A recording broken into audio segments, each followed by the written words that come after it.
Pemirsa, setiap muslim wajib tahu tentang kepemimpinan dalam sistem Islam, karena hal ini berkaitan erat dengan kehidupan setelah kematian.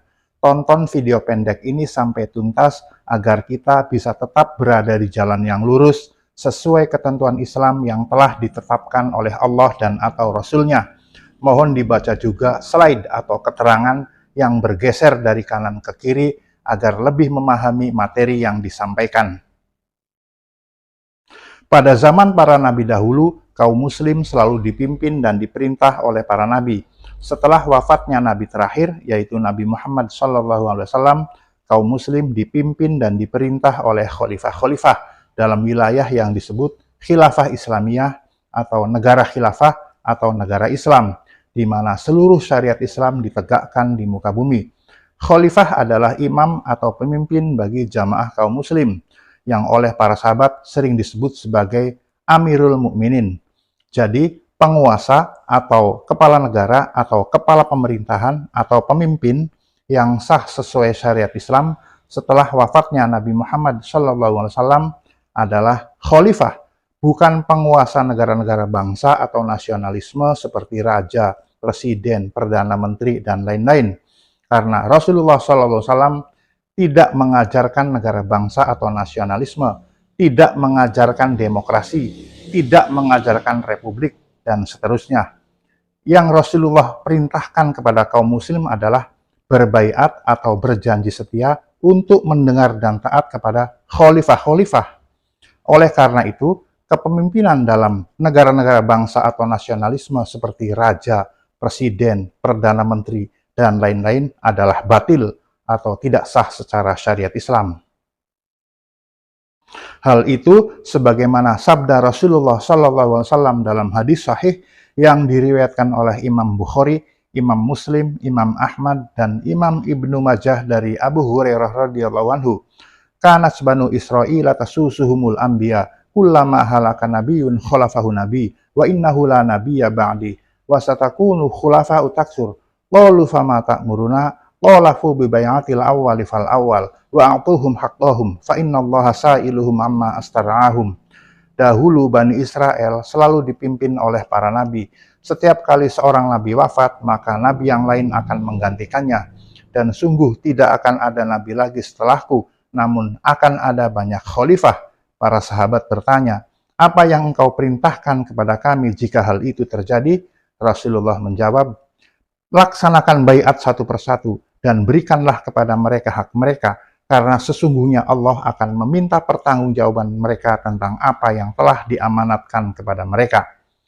Berkenaan dengan perintah berbaiat tersebut, maka barang siapa yang mati dalam keadaan tidak ada baiat kepada khalifah, maka ia mati seperti mati jahiliyah.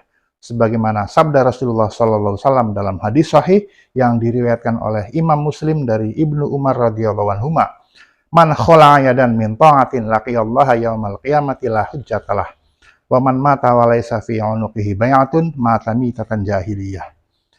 Barang siapa yang meninggalkan ketaatan kepada khalifah, maka pada hari kiamat ia akan menghadap kepada Allah dengan tanpa ada alasan pembelaan. Dan barang siapa yang mati sedangkan di lehernya tidak ada baiat kepada khalifah, maka ia mati seperti mati jahiliyah. Adapun khalifah atau imam wajib berasal dari suku Quraisy, sebagaimana sabda Rasulullah SAW dalam hadis sahih yang diriwayatkan oleh Imam Bukhari, Imam Muslim, dan Imam Ahmad dari Ibnu Umar radhiyallahu anhu. La yazalu hadzal amru fi Quraisyin ma baqiya minhum ithnani. Urusan kepemimpinan ini berada di tangan Quraisy, sekalipun mereka tinggal 2 orang. Dan dalam satu masa hanya boleh ada satu khalifah. Jika ada khalifah lain yang diangkat dalam masa yang bersamaan, maka khalifah lain tersebut tidak sah. Dan jika ia tetap membangkang, maka ia wajib dibunuh. Sebagaimana sabda Rasulullah SAW dalam hadis sahih yang diriwayatkan oleh Imam Muslim, Imam Baihaqi, dan Imam Abu Awanah dari Abu Sa'id Al-Khudri radhiyallahu anhu. Idza bu'iya li khalifataini faqtulul akhara minhuma. Apabila ada 2 khalifah yang diangkat, maka bunuhlah yang terakhir dari keduanya.